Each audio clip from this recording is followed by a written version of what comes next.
Se você tem um carro, seu freio de mão pode quebrar. Um ladrão pode te assaltar. Sua bateria pode simplesmente parar de pegar.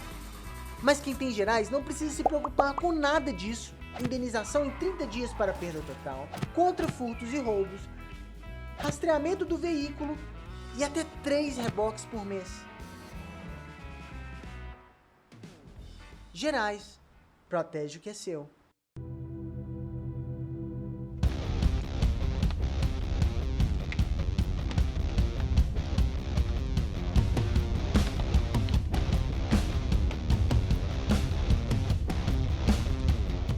Olá pessoal, bem-vindos a mais um Maestria com Glauco.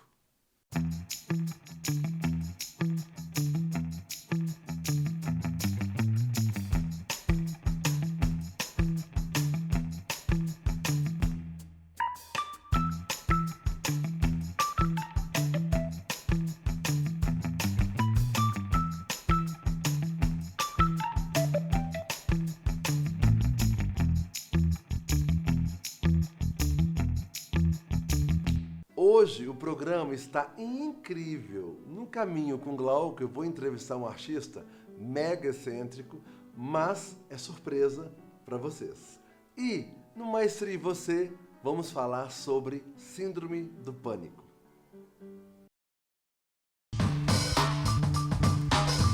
E hoje temos o prazer novamente de entrevistar o artista plástico Glauco Moraes. Ô querido, o prazer é meu. Glauco, como artista, quem é o teu mestre nas artes? Bom, querido, olha, essa pergunta é ótima, porque todo artista ele tem algumas referências ou alguns mestres, né? No meu caso, eu adoro o Gustavo Klimt, eu acho ele, assim, extremamente talentoso. Amo o Van Gogh, que tem uma pincelada bem dele, bem expressionista, por expressão, né? O pai do impressionismo.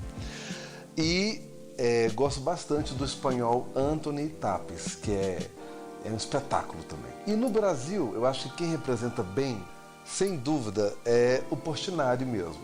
Eu acho que a pincelada do Portinari é bem singular e representa bem o Brasil lá fora.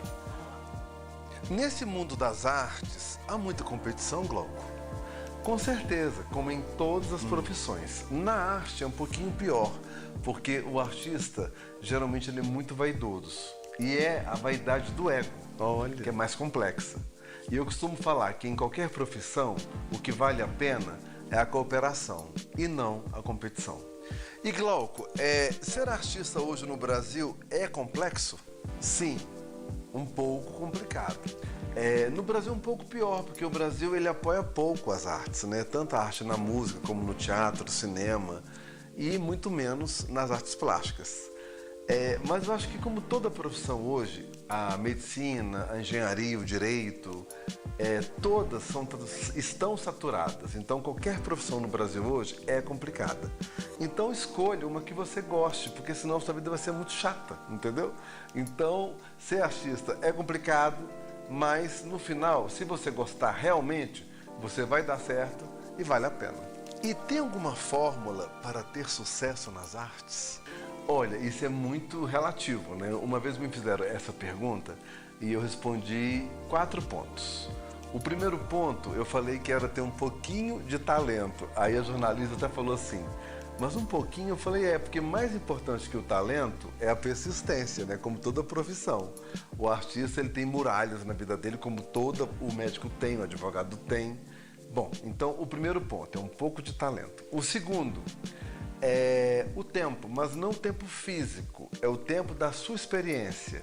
Com pouco tempo, você já sabe o que você faz bem, o que você não faz tão bem, então não perca tempo com o que você não faz tão bem. Perca tempo com o que você faça bem. O tempo é muito importante, o tempo da sua experiência.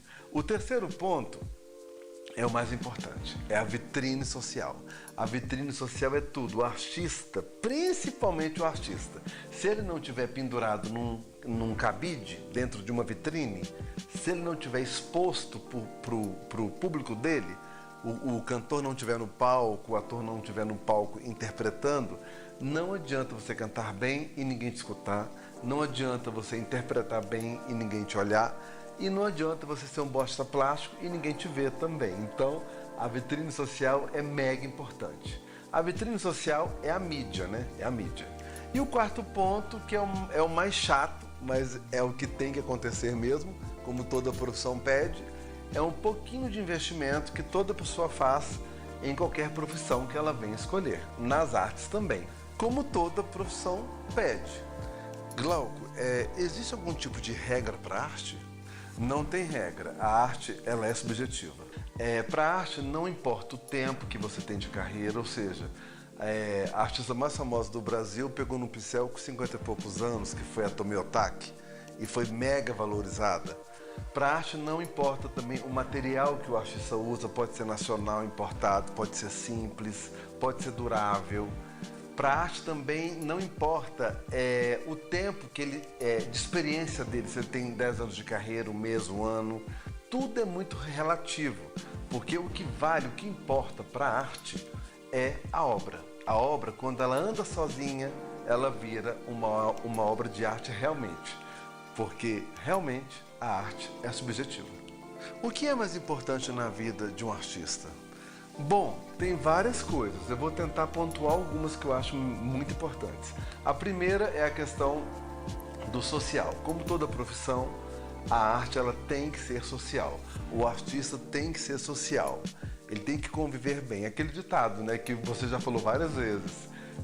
Vive bem quem convive bem. Então, quanto maior for o seu social, maior vai ser o campo de atuação da sua obra. Ou seja, quando eu falo campo de atuação, é campo de exposição, de venda, de tudo. A arte é uma espiral, ela vai crescendo. O artista ele começa vendendo para os parentes, depois para os amigos, depois os amigos dos amigos.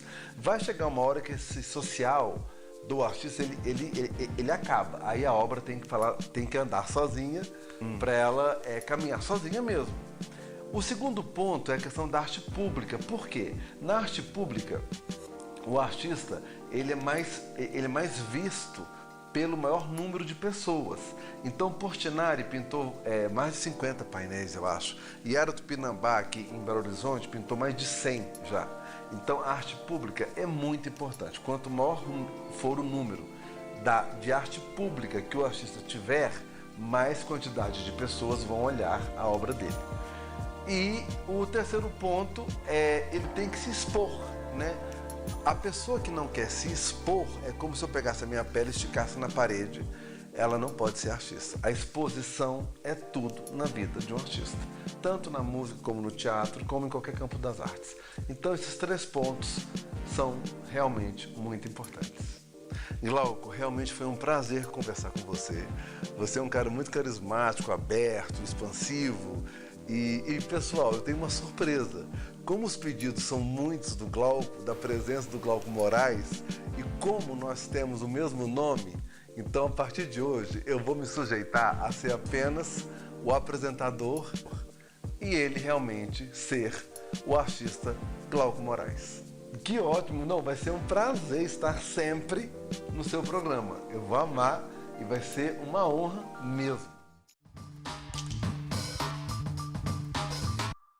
Olá pessoal, hoje no Maestria e Você vamos falar sobre Síndrome do Pânico e tirar algumas lendas. Bom, o primeiro ponto pessoal é que quem está com a síndrome, geralmente o entorno da pessoa, ou seja, as pessoas que rodeiam quem tem síndrome do pânico, acham que é, entre aspas, frescura. Porque é uma coisa difícil de entender, né, gente? Como que uma pessoa do nada, ela perde o controle do corpo dela, do psique dela, ela fica morrendo de medo e tem pulsões e cada um reage de um jeito. Tem pessoas que ficam com a mão gelada, tem pessoas que ficam com taquicardia e o principal, todas elas, o grande medo é de morrer. Ou seja, quando as pessoas que têm síndrome do pânico têm a crise, o grande medo realmente é da morte. E nos tempos de pandemia, isso ficou extremamente aguçado, né, pessoal? Então, a síndrome do pânico, o que é realmente? Biologicamente, a síndrome do pânico é aquela angústia aguda, extremamente profunda, que a gente sente bem aqui no pulmão, Tem um ditado que fala que o nosso corpo tem horas que ele fala sozinho. E quando ele fala sozinho, nós não o controlamos. Isso é péssimo. Por isso que vem o medo, que vem a crise. A crise, pessoal, é a pulsão, é o não controle do nosso corpo. Então tem pessoas que ficam com a mão extremamente geladas, os pés. Tem pessoas que ficam fracas, acham que vão desmaiar. Tem pessoas que acham que vão ter um infarto. Enfim, cada um tem uma reação, tem uma pulsão. E a grande cura qual é? Sem dúvida, nem preciso falar que não tem jeito. Quem tem o diagnóstico de síndrome do pânico tem que procurar realmente um psiquiatra, um médico. Não um clínico geral, pessoal, é um psiquiatra. Então, o psiquiatra, com certeza, ele vai passar um remédio, ele vai passar provavelmente um antidepressivo que age justamente na síndrome e vai passar um ansiolítico para a pessoa não ter a crise. O maior problema da síndrome do pânico é a crise. E a cura tem a ver com isso. Qual que é a cura real? É a pessoa esquecer da crise. E para ela esquecer da crise, ela não pode ter a crise. Então, essa é a grande dificuldade. Por quê? A pessoa está com a síndrome, aí ela não sabe a hora que ela vai ter a crise, porque ela não controla o corpo dela. E para não ter a crise, realmente, você tem que ficar de olhos atentos. Ou seja, quando você perceber que pode tê-la, você nem pense, já tome o ansiolítico, que provavelmente é anticonvulsivo. Ou seja, ele vai parar a crise em 5 a 15 minutos. E isso faz com que? Faz com que o nosso psique não guarde essa memória. Essa memória da crise é péssima e retarda a cura. Por quê? A pessoa, com o tempo, se ela tiver muitas crises, o grande medo dela vai ser o medo de ter o medo da crise. Entendeu? Então, assim, a grande cura é não ter crise. Então, pessoal, não é frescura. A síndrome do pânico não é uma doença psicológica, ela é biológica. É a falta de produção de alguns hormônios que o nosso corpo produz naturalmente. Aí o médico ele vai saber passar o que for melhor para você. Tem um ditado que fala assim: só sabe da festa quem veio dela. E uma coisa eu falo com maestria para todos vocês. Essa festa eu já frequentei e eu sei o tanto que ela é complicada, é difícil. Por quê? Porque é uma doença subjetiva. Ela não é uma dor de cabeça que você toma um remedinho e passa a dor de cabeça, que é uma coisa objetiva. Ela tem vários caminhos de cura, mas o principal é o remédio. O remédio ele vai controlar o seu corpo biologicamente, porque você perde o controle dele. Então, pessoal, vamos largar de preconceito, principalmente as pessoas que estão em volta de quem tem síndrome do pânico. Como elas não sabem da sensação, elas não conseguem imaginar o tanto que é horrível, entendeu? Então, você que está sentindo aquela angústia e ela não para, e de vez em quando ela vem à tona, nem pense, procure um psiquiatra e resolva o seu problema. Porque realmente a síndrome do pânico é a doença do século e só quem tem sabe como é terrível. Então, como que você sabe que você está com síndrome do pânico? Eu falo, você não sabe, nunca vai saber. Quem sabe é um psiquiatra, é um médico. Porque o diagnóstico dela é muito próximo das outras doenças do psique. Então, nem se arrisque a tentar saber. Você não vai saber. Quem vai saber é seu médico. Agora, a gente tem algumas pistas, né?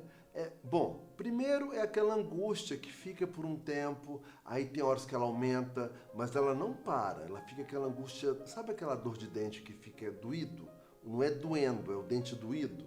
Fica o dia inteiro aquela, e você se acostuma, e tem horas que o dente lateja, é igualzinho a angústia. Quando você sentiu essa angústia que ela não para e ela tem horas que ela aumenta, você já fica alerta, pode ser. E a maior pista é se você tiver uma crise. O que é crise? De repente você viu que você perdeu o controle do seu corpo por nada.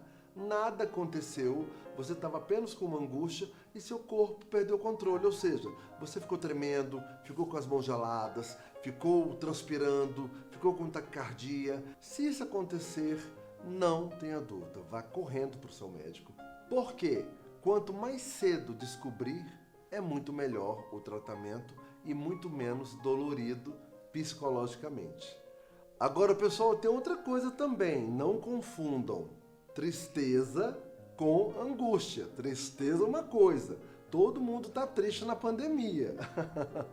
Angústia é uma coisa que fica aqui no meio do peito e não passa. A tristeza não, é uma coisa momentânea. Você terminou com seu namorado, perdeu o emprego, enfim, você está triste, é normal, você está preocupado, você está tenso, isso é normal, ok? Não confunda angústia com tristeza, com preocupação, porque são coisas completamente diferentes. E o que difere uma das outras é o tempo que elas duram dentro de você. E outra coisa, como que você se protege de não ter isso, né? Bom, não tem uma receita exata, mas eu garanto o seguinte, você já limitando na sua vida o que te faz mal, ou seja, o que eu enxergo e me faz mal ver, o que eu escuto e o que me faz mal escutar, o que eu como e o que me faz mal comer, eu garanto que já é um grande começo, uma grande medida de prevenção. Porque, como é uma doença biológica que os sintomas aparecem de forma psicológica, realmente essa subjetividade é muito difícil, entendeu? Tudo que é subjetivo é complicado. A própria arte, né? Não estou falando que a depressão não tem cura, que a síndrome do pânico não tem cura, mas são as doenças que são objetivas, que têm um remédio apropriado e para todo mundo o remédio vai ser igual. Não é igual às doenças do psique, que cada um tem o seu remédio. Ok, pessoal? Então é isso. Se você sentir alguma coisa, fique em alerta e procure um profissional. Espero que vocês tenham gostado e até o próximo Maestria e Você.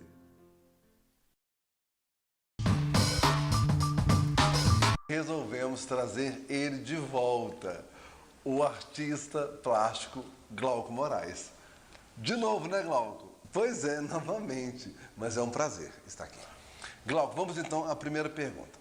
Vamos começar falando desse diário secreto, que parece que faz parte da tua vida, né? Porque todo mundo fala, comenta, no Google a gente vê, tem muita coisa falando desse dialeto que tu criou. Como foi isso? Me fala. Realmente é bem famoso mesmo, é uma longa história. Mas foi o seguinte, quando eu tinha 12 anos, eu escrevia todos os dias, falando sobre o meu dia, logicamente. E meu pai, ele pegava esses livros que eu escrevia e lia, escondido. Gente do céu! E eu ficava muito pé da vida. Acabou que, para parar com essa história, eu comecei a inventar palavras, coisas de criança mesmo, né? E fui inventando, e deu no que deu, o Diário Secreto. E por que o teu pai lia esses diários? Por que ele tinha essa mania? Bom, o papai era um cara, assim, muito inteligente. Ele sempre foi muito sério, aquele homem exemplo, sabe? Não bebia, não fumava. Olha. Era tudo muito metódico, muito organizado, extremamente organizado. Falava não sei quantos idiomas. Eu acho que era por esse fato dele falar vários idiomas e ter essa coisa com a escrita também. Até então eu não sabia por que ele lia. Hoje eu sei por quê. Ele faleceu tem 4 anos e ele deixou um baú. Olha, interessante. E dentro desse baú, eu abri, a gente desconfiava que ele escrevia diários também, mas ninguém tinha certeza. Resumindo, quando eu abri o baú, a minha mãe ficou bem espantada também, tinha 41 livros escritos desse tamanho. Nossa! Desde 1952 a 2016, ele deixou 64 anos de história escrita sem pular um dia. Então, ou seja, a coisa que eu tenho com o diário, a neura, era uma coisa quase genética. Eu puxei do meu pai. Ele escrevia todos os dias também, entendeu? Eu acho que é isso. E, Glauco, esse processo das palavras, da criação desse dialeto, demorou quanto tempo para te criar essas 14 mil palavras que tu falou? Pois é, olha, decorar 14 mil palavras não é nada fácil, né? E é uma coisa de costume. Então, de 12 a 19 anos, demorou 7 anos, por quê? Eu ia criando, ia decorando, ia escrevendo, criar mais umas 2, mais 10, mais 100, ia, até chegar a 14 mil palavras. Olha, interessante. E eu fui assim, explorando mais depois desse tempo também. Então hoje, no meu cotidiano, eu só escrevo nesse diário, nessa língua, né? Vamos falar que é só minha.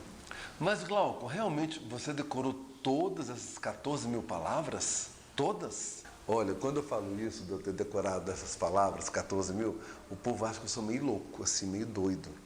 Mas realmente eu decorei. Mas não é que eu decorei, o exercício da prática fez eu decorar. Entendeu? É igual você ser ator e fazer uma peça de teatro durante 9 anos, 7 anos. Você vai saber ela de cor e salteado, então vira uma coisa robótica mesmo, automática. Então, no meu automático, eu já escrevo na minha própria língua, que eu inventei desde 12 anos. Glauco, e por que tu resolveu colocar essa língua na tua obra? Eu não queria apenas pintar. Eu queria pintar e deixar algo a mais do que a pintura. Eu queria deixar algo registrado na minha obra. E eu achei que o dialeto seria perfeito. Entendeu? Foi isso. Pessoal, mas realmente, né, a gente tem um quadro em casa que tem algo escrito que nós não conseguimos decifrar. Deve dar uma mega curiosidade mesmo, né? E Glauco, há quanto tempo então que a tua obra é escrita? A minha obra escrita, olha, desde 2002, então 2019, tem 17 anos. E realmente, desde 2002, não existe pintura minha sem ser escrita. Dá para perceber. Eu escrevi em todas. Isso causa até uma coisa engraçada, que tem muita gente que não compra porque não consegue entender o que está escrito. E eu realmente não revelo. Glauco, e a impressão minha ou no começo da tua carreira tu usava poucas cores nas suas obras? Não é que eu usava pouca cor, é que eu dava muita aula. Porque eu tenho uma escola de artes, Maison da Arte, há 20 anos. Inaugurei ela em 2000, 27 de outubro de 2000. Bom, então, como eu dava muita aula, eu tinha pouco tempo para pintar também. Então, para não perder a prática da pintura, porque quando você dá muita aula, você exerce muito a sua criatividade. Ela fica muito exercitada, você chega em casa sem energia, criativa que eu estou falando. Né? Entendi. Então eu usava muito o preto, vermelho e o branco. Mas por quê? Para me preocupar só com a composição, com o enquadramento, com as cores, sem me preocupar tanto com a cor. Por isso. Entendi. E por que a cor voltou a existir na tua obra então?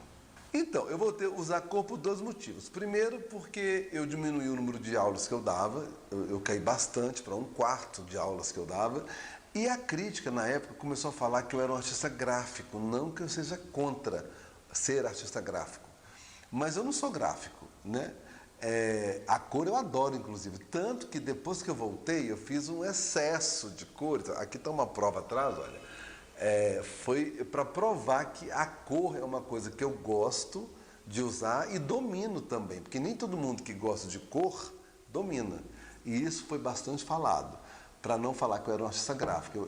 Eu sou realmente um artista que pinta e pinta com muitas cores ou não, aí depende do que eu quiser.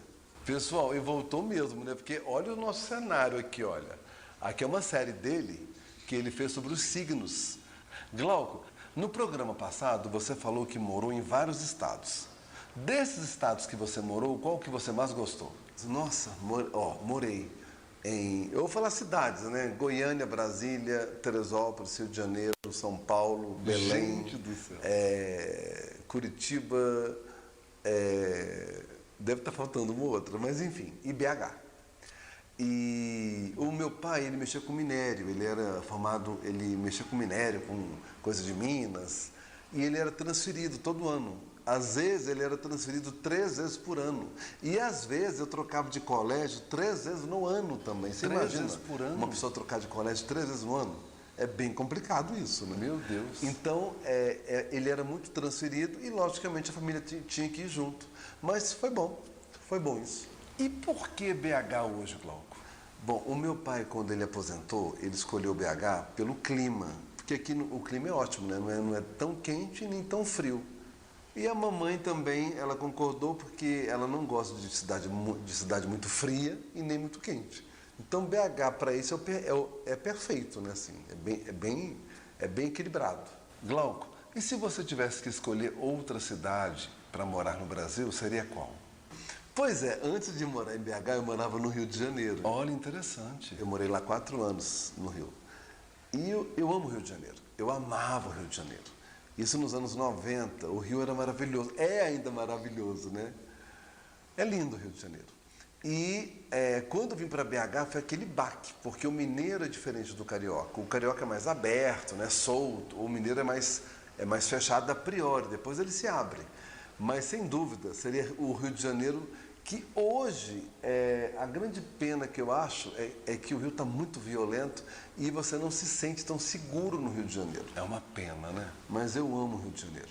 Para mim, ainda é a cidade maravilhosa. E dos países que você conheceu, qual que você moraria, Glauco? Olha, no mundo, eu já viajei bastante.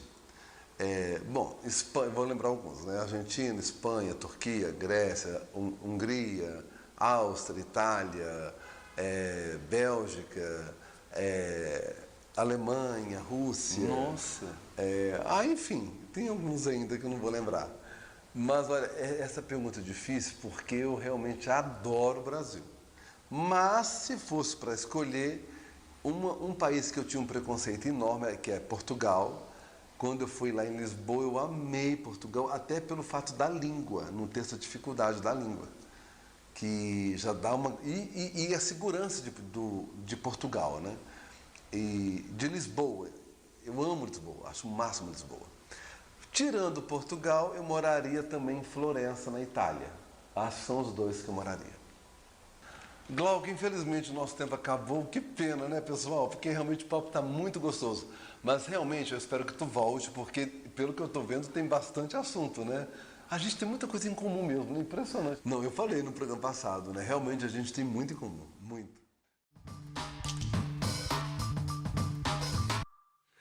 Infelizmente acabou, né, pessoal? Mas não se preocupem, no próximo sábado estarei aqui no mesmo canal e no mesmo horário. E na outra semana teremos uma surpresa para vocês. Bom, sigam nossas redes sociais e nosso canal no YouTube, Maestria com Glauco. Deixe seu comentário, que é muito importante para a gente, ok? Beijo e até o próximo sábado.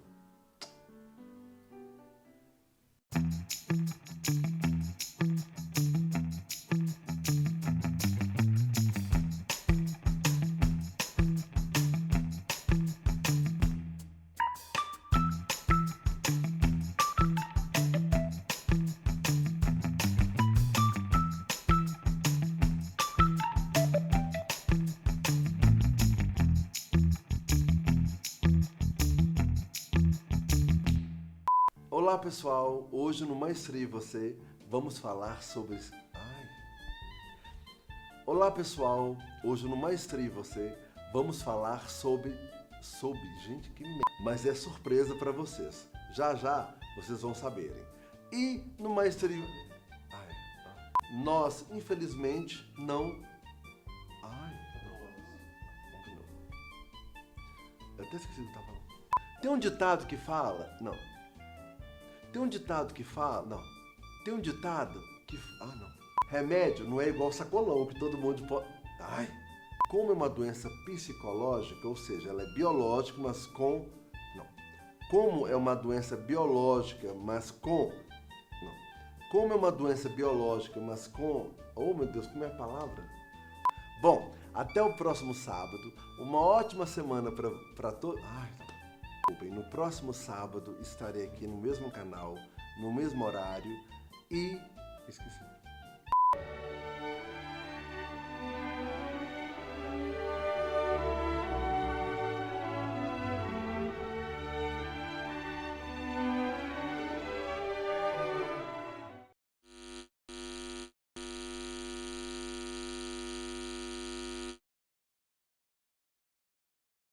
Se você tem um carro, seu freio de mão pode quebrar. Um ladrão pode te assaltar. Sua bateria pode simplesmente parar de pegar. Mas quem tem Gerais não precisa se preocupar com nada disso. Indenização em 30 dias para perda total, contra furtos e roubos, rastreamento do veículo e até 3 reboques por mês. Gerais, protege o que é seu.